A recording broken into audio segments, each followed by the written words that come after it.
আসসালামু আলাইকুম ইপোলিটেকনিকের অনলাইন ক্লাসে আপনাদের সকলকে স্বাগতম। আজকে একটা নতুন লেকচার নিয়ে আপনাদের সামনে হাজির হয়েছি। আমি Mohammad Mominul Islam, instructor Shyamoli ideal textile engineering college Rangpur. আজকে আমরা চতুর্থ অধ্যায় অর্থাৎ ঘর্ষণ, এই চতুর্থ অধ্যায়ের আমরা আলোচনা করব হেলানো তলের সাথে নির্দিষ্ট কোণে পি বলের ক্রিয়ার ফলে হেলানো তলে ডাব্লু ওজনের বস্তুর সাম্য অবস্থা। এটার আমরা দুইটা ফিগার দিয়েছি বোর্ডের মধ্যে, একটু লক্ষ্য করে ভালোভাবে। দুটো ফিগার দিয়েছি, এই দুটো ফিগার থেকে আমরা আলোচনা করব। এর আগের অধ্যায়ে এর আগের লেকচারে আমরা এই ঘর্ষণের আগের লেকচারে আমরা আলোচনা করেছিলাম, এই দুটো ফিগার দিয়ে আমরা আলোচনা করেছিলাম। সেটা ছিল হেলানো তলের সাথে নির্দিষ্ট কোণ ছিল না, সেখানে ছিল হেলানো তলের সাথে বরাবর, অর্থাৎ হেলানো তলের বরাবর বল প্রয়োগের ফলে হেলানো তলের সাম্য অবস্থা। অর্থাৎ আমি এইটা দিয়েছিলাম হচ্ছে বরাবর, এখানে অ্যাঙ্গেল দেওয়া ছিল, এই অ্যাঙ্গেলটা ছিল না, এই আলফা কোণটা এখানে ছিল না, এখানে ছিল আমাদের বল পি, এই জায়গাটার মধ্যেই ছিল আমার বল। আর এখন আমরা আলোচনা করব এই অ্যাঙ্গেল দিয়ে এখানে কীভাবে আসে সেটা। হেলানো তলের সাথে নির্দিষ্ট কোণে পি বলের ক্রিয়ার ফলে হেলানো তলে ডাব্লু ওজনের বস্তু সাম্য অবস্থা। এখানে ডাব্লু ওজন বলতে বোঝাইছে এই যে এই ওজনটা, এইখানে এই নির্দিষ্ট বস্তুটার ওজন। প্রথমত আমি বস্তু যখন নিচের দিকে পিছলিয়ে যাওয়ার উপক্রম হবে, এটা দিয়ে আমরা প্রথমে আলোচনা করব। আমরা ধরি বস্তুর ওজন ডাব্লু, যা একটা নির্দিষ্ট বল, অর্থাৎ নির্দিষ্ট বলটা আমি আলফা, এই আলফা বলে পি1 বলে, আলফা কোণে পি1 বলে ক্রিয়া করে সাম্য অবস্থায় আছে। এখন আমি এই অবস্থা থেকে আমরা নোটেশনটা দেখে নেব। নোটেশনটা কি?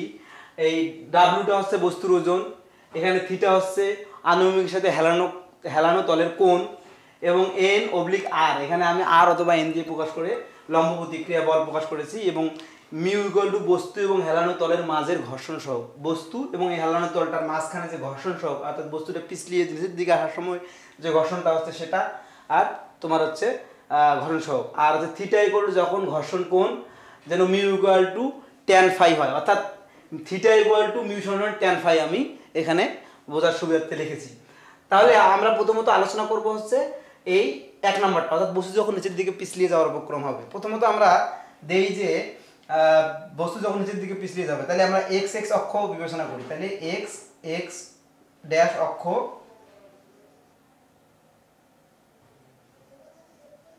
বিশ্লেষণ করে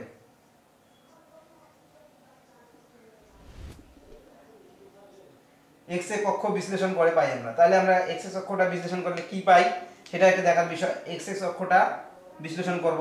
তাহলে প্রথমত আমরা জানি, এর আগে আমরা তৃতীয় অধ্যায়ে পড়েছিলাম, তৃতীয় অধ্যায়ে আমরা বলের অধ্যায়ে পড়েছিলাম যে এই যেরকম কোঅর্ডিনেট দিয়ে এরকম দেওয়া ছিল, যেখানে আমরা সামেশন অফ ভার্টিক্যাল ফোর্স ধরেছিলাম, সামেশন অফ হরিজন্টাল ফোর্স ধরেছিলাম। প্রথমত এক্স এক্স অক্ষ বলতে summation of horizontal force, horizontal মানে আনুভূমিকের সাথে। তাহলে আনুভূমিকের সাথে যে কোণগুলো আছে সেই কোণগুলো আমরা এখানে হিসাব করব। কিন্তু আমরা এইভাবে আলোচনা করেছিলাম, এখানে একটা বল দেওয়া আছে এইরকম, তাই না? এই বলটা এই দিকে একটা যাবে, এই দিকে একটা যাবে। তাহলে একটা এই পি1 বলটা একবার উপরের দিকে একবার নিচের দিকে কল্পনা করবো আমি, দুইটা এখানে। তাহলে উপরের দিকে যদি আমি এখান থেকে টেনে এই জায়গায় নিয়ে আসি, অর্থাৎ এখান থেকে এখানে নিয়ে আসি, তাহলে সম্প্রসারিত হবে, এই আলফা কোণটা সম্প্রসারিত হবে। সম্প্রসারিত হইলে হয় হচ্ছে সাইন। আর যখন পি1টাকে নিচের দিকে অর্থাৎ হরিজন্টালের সঙ্গে রাখবো, আনুভূমিকের সঙ্গে রাখবো, তখন হবে আমার হচ্ছে সংকুচিত, অর্থাৎ কমে যাবে, তাহলে হবে কস। তাহলে পি1 কস আলফা। তাহলে প্রথমত আমি এই ফিগার থেকে আলোচনা করে সামেশন অফ লিখলাম হচ্ছে কি, সামেশন অফ হরিজন্টাল ফোর্স, অর্থাৎ F x horizontal force equal to 0, আমি এই দিকে দিলাম হচ্ছে পজিটিভ, এটা আমি লিখলাম। তারপরে আমরা এবার এখান থেকে আমি লিখবো কি, সামেশন অফ ফোর্স এক্স, তাহলে আনুভূমিকের সঙ্গে, তাহলে আনুভূমিকের সঙ্গে কোনটা আছে এইদিকে, এই যে এইদিকে আছে হচ্ছে পি1টা, পি1 এর একটা অংশ আছে, আর একটা আছে এফ, আর উল্টা দিকে আছে ডাব্লু সাইন থিটা। তাহলে আমি লিখলাম, প্রথমে লিখলাম হচ্ছে পি1, হ্যাঁ, তাহলে পি1 কি হবে, নিচের দিকে নিয়ে আসবো, তার মানে এটাকে আনুভূমিকের সঙ্গে নিয়ে আসবো, এই জায়গায় নিয়ে আসবো, এইখান থেকে এইভাবে কমে যাবে। তাহলে পি1 কস কোণ কত ডিগ্রি কোণ, আলফা কোণ, তাহলে পি1 কস আলফা, আবার হচ্ছে প্লাস এফ, আবার এই পাশে হচ্ছে minus W sine theta equal to 0। তাহলে এখান থেকে আমি লিখতে পারি কি, এফ সমান সমান আমি লিখতে পারি W sine theta minus P one cos alpha, এটা আমি লিখতে পারি। তাহলে এটা এক নম্বর, এটা লিখলাম। তারপরে আমি আবার লিখবো সামেশন অফ ফোর্স ওয়াই অথবা ভার্টিক্যাল ফোর্স ইকুয়াল টু 0, উপরের দিকে গেলে হচ্ছে আমার পজিটিভ, এটা আমি লিখলাম। তাহলে এবার উপরের দিকে আছে কোনটা কোনটা, এটারই একটা অংশ, এই P1 এর একটা অংশ, এই যে P1 উপরের দিকে এই অংশটা আছে। তাহলে প্রথমে লিখি P1, হ্যাঁ এখানে দিছিলাম আমি cos, তাহলে তার বিপরীত হবে, তাহলে এটা সংকুচিত হয় না হয় এবার হচ্ছে প্রসারিত। তাহলে এই জায়গা থেকে যখন এই লম্বা বরাবর আসবে তখন এটা প্রসারিত হয়ে যাবে, তখন দেব আমি sin P1 sin আলফা, কত ডিগ্রি কোণ, আলফা কোণটা প্রসারিত আছে, তাহলে P1 sin আলফা দিলাম। এরপরে আবার আমার আছে হচ্ছে আরেকটা আছে n একটা আছে না, এই যে এই লম্বা বরাবর এই যে এখানটা দেওয়া আছে n, তাহলে এটা আমি লিখলাম হচ্ছে প্লাস হচ্ছে n। তারপরে আমার নিচের দিকে আছে w cos থিটা, তার মানে এইটা যদি আমি এই দিকে আসে তাহলে এইখান থেকে যখন কমে যাবে এই জায়গা থেকে এই জায়গায় আসবে সংকুচিত হচ্ছে, তাহলে হবে হচ্ছে w cos theta equal to 0। তাহলে এখান থেকে আমি এবার লিখব n সমান সমান আমি লিখতে পারি w cos theta minus P1 sin alpha, এটা আমি পাইলাম। তাহলে n equal w cos theta minus P1 sin alpha পাইলাম। তাহলে আমি একটু এদিকে যাই। এবার এখন যদি আমি এটা লিখি যে এখন যদি আমি লিখি কি, আমরা জানি যে mu equal to f by n, এটা জানি। তাহলে mu equal to f by n জানি, তাহলে মিউ সমান সমান f বাই n। তাহলে f এর মান এখানে কত দেওয়া আছে, w sin theta minus P1 cos alpha, তাহলে লিখলাম w sin theta minus P1 cos alpha, w sin theta minus P1 cos alpha divided by n এর মান দেওয়া আছে কত, n এর মান w cos থিটা,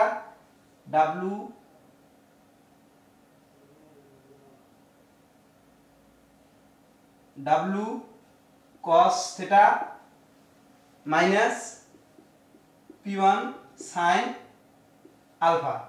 তাহলে আমি এটা লিখতে পারি যে আমি আবার মিউ সমান সমান জানি হচ্ছে tan phi, তাহলে মিউ সমান সমান লিখলাম tan phi সমান সমান আমি এটা লিখতে পারি ওই আগেরটা লিখলাম w sin theta minus P1 cos alpha divide by হচ্ছে w cos theta minus P1 sin alpha equal to এই tan থিটা সমান সমান tan আলফা সমান আমি জানি হচ্ছে sin আলফা ডিভাইডেড বাই হচ্ছে cos আলফা, এটা জানি।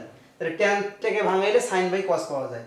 তাহলে আমি আবার এবার লিখতে পারি আর গুণ, এটা দিয়ে গুণ, এটা দিয়ে গুণ। তাহলে আমি প্রথমে লিখি w cos theta sin alpha, প্রথমে লিখলাম w cos theta sin alpha, তারপরে মাইনাস P1 sin আলফা, এই যে মাইনাস P1 sin আলফা দিয়ে গুণ করলাম sin phi কে ইকুয়াল দিলাম, আবার এটা দিয়ে গুণ।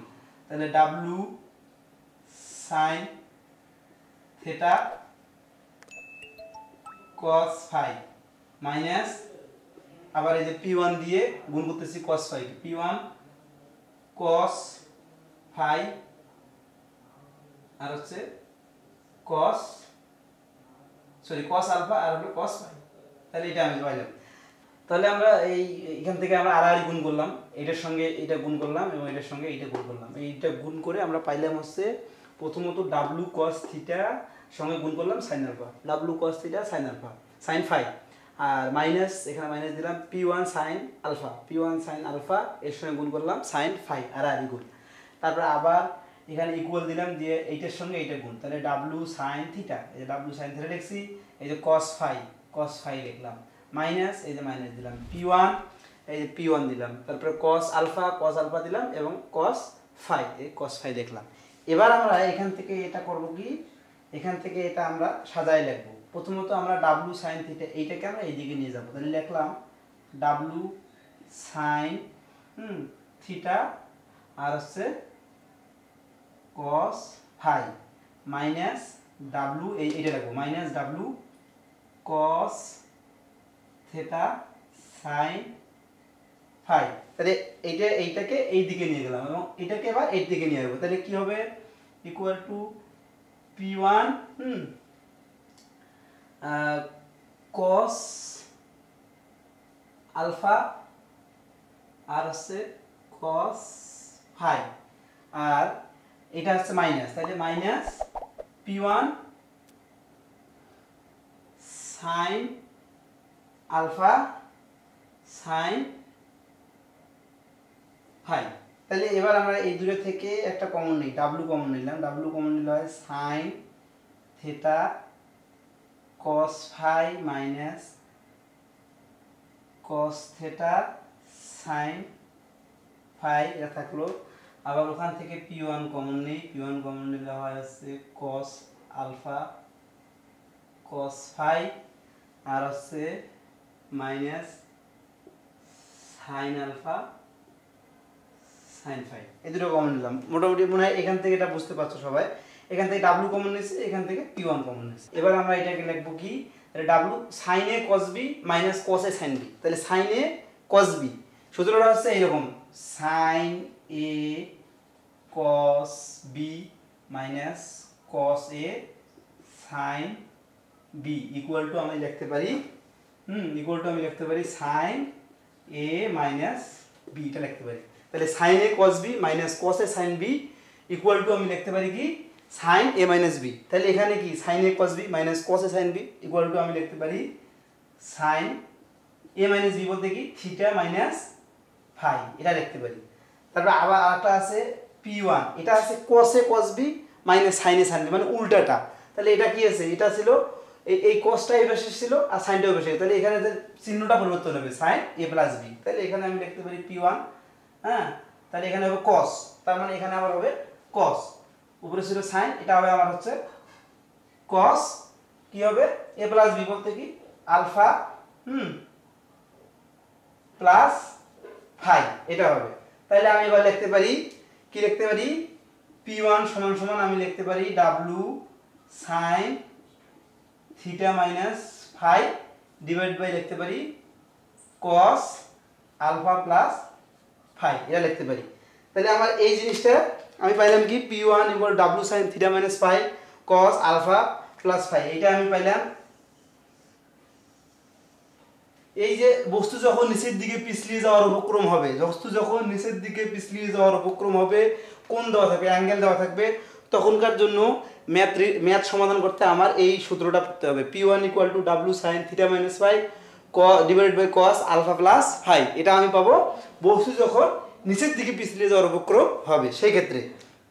এখন মজার বিষয় হচ্ছে বস্তু যখন উপরের দিকে উঠে যাওয়ার উপক্রম হবে তখন কি হবে, বস্তু যখন উপরের দিকে ওঠার উপক্রম হবে তখন শুধু জাস্ট এটা চেঞ্জ হবে, তখন কি হবে ঘর্ষণ বল, এই এফটা হবে হচ্ছে উপরের দিকে যখন যাবে তখন এফটা হবে কি ডিরেকশন হবে নিচের দিকে, আর যখন নিচের দিকে আসছিল এফ হয়েছে উপরের দিকে, তাহলে এবার হবে এফটা হবে নিচের দিকে ডিরেকশন। তাহলে আমার এফটা এখানে শুধু চেঞ্জ হবে, একটু তোমরা লক্ষ্য করবে এখানে। তাহলে আমি কি লিখতে পারি, এখানে আমি দিতে পারি, হ্যাঁ এখানে ছিল প্লাস, আমি এখানে দিতে পারি মাইনাস এফ, তাহলে প্লাস ছিল এখানে দিতে পারি মাইনাস এফ। তাহলে F equal to W sine theta, এটা ছিল এইভাবে, তাহলে এফটাকে এখানে নিয়ে গেলে এখানে মাইনাস হবে আর এখানে একটা প্লাস হবে, তাহলে আমি এটা পেয়ে গেলাম।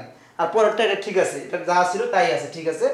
এখন mu equal to F by N, এটা ঠিক আছে। এইখানে যা আমার চেঞ্জ হবে, যেহেতু এখানে এই যে মাইনাস ডাব্লু সাইন থিটা এখানে মাইনাস দিচ্ছি, এখানে প্লাস, ঠিক আছে। আর এভরিথিং ঠিক আছে বাইগুলা। এখানে আবার দেখো মিউ ইকুয়াল টেন ফাই, এটা ঠিক আছে, এটাও ঠিক আছে, কিন্তু এখানে যা শুধুমাত্র এটা মাইনাস হবে, এটা প্লাস হবে। আর আমরা জানি টেন ফাই সমান sine phi by cos phi, এটা পারি। তাহলে এবার আমি দেখো W cos theta sine phi, এটা কিভাবে করলাম, এটা দিয়ে এটা গুণ করলাম, এইটা কিন্তু ঠিকই থাকবে, W cos theta sine phi, W cos theta sine phi minus p1 sine phi, হ্যাঁ sine alpha sine phi, sine alpha sine phi, এটা ঠিক থাকলো। পরে ইকুয়াল টু দিয়ে এবারে মাইনাস দিয়ে, তাহলে এইখানে যা আমার একটা শুধু মাইনাস হবে, মাইনাস ডাব্লু সাইন থিটা হ্যাঁ কস ফাই। তারপর আবার এখানে প্লাস আছে, এখানে প্লাস, এখানে আমার যা হবে প্লাস, তাহলে p1 cos phi cos phi, তাহলে এখানে আমার W sine theta cos phi, এটা ঠিক আছে, মাইনাস এইখানে ছিল মাইনাস, তাহলে এখানে হয়ে যাবে আমার প্লাস, প্লাস হলে কি W cos theta sine phi. তারপর আবার এখানে আমার দেখো কি p1 cos ফাই, তাহলে এখানে আমার হয়ে যাবে হচ্ছে এটাও আমার প্লাস। তাহলে এই জায়গাটায় আসি আমার কি হবে, কমন নিলে এখানে আমার ডাব্লু সাইন, এটা কমন নিলে এটা হবে প্লাস, এখানেও আমার প্লাস, তাহলে এই জায়গাটায় এখানে হবে প্লাস আর এখানে ছিল প্লাস, এখানে হয়ে যাবে মাইনাস, যা ছিল তার উল্টাটা একদম বিপরীতটা। তাহলে আমার এবার কি হলো, এখানে ছিল p1, এখানে হবে p2, তার মানে এগুলো সবগুলো কি হবে, p1 ছিল এগুলো p2 হয়ে যাবে, এখানে p1 ছিল p2 হয়ে যাবে, তাহলে p2 মানে এটা 2 নম্বর করতেছি, এই জন্য আমি p2 দিয়ে দিলাম, p2 এটা হচ্ছে p2, সবগুলো আমার হবে হচ্ছে p2। কারণ আমি এবার P2টা করতেছি, অর্থাৎ 2 নম্বর দ্বিতীয় বল প্রয়োগ করার মাধ্যমে এটা আমার P2। তাহলে আমি এখানে যদি P2 করে সবগুলো P2 করি তাহলে আমার সব চেঞ্জ হয়ে গেল। এখানে P2 = W sin, হ্যাঁ, তাহলে আমার এটা হচ্ছে থিটা মাইনাস ফাই আর হচ্ছে আলফা প্লাস ফাই। এটা শুধু আমাদের এখানে যায় হবে, এখানে প্লাস হবে আর এই জায়গায় যায় হবে আমার হচ্ছে মাইনাস। তাহলে আমার P2 দ্বিতীয় বল অর্থাৎ উপরের দিকে উপক্রম হলে সূত্র হবে P2 = W sin theta plus phi cos alpha minus phi. আশা করি সকলে মনে হয় বুঝতে পারছো। আর এরপরেও তোমরা মূল বই ফলো করার চেষ্টা করবা এবং আমার হ্যান্ড নোট দেওয়া আছে, নিচের ঠিকানায় গিয়ে তোমরা হ্যান্ড নোটটা ডাউনলোড করে নিতে পারবা। আর আমাদের চ্যানেলটি সাবস্ক্রাইব করে আমাদের সঙ্গেই থাকো। আমাদের পরবর্তী লেকচারগুলো পাওয়ার জন্য, তোমাদের বন্ধুদের মাঝে পৌঁছে দেওয়ার জন্য সকলেই চেষ্টা করো। ধন্যবাদ সকলকে।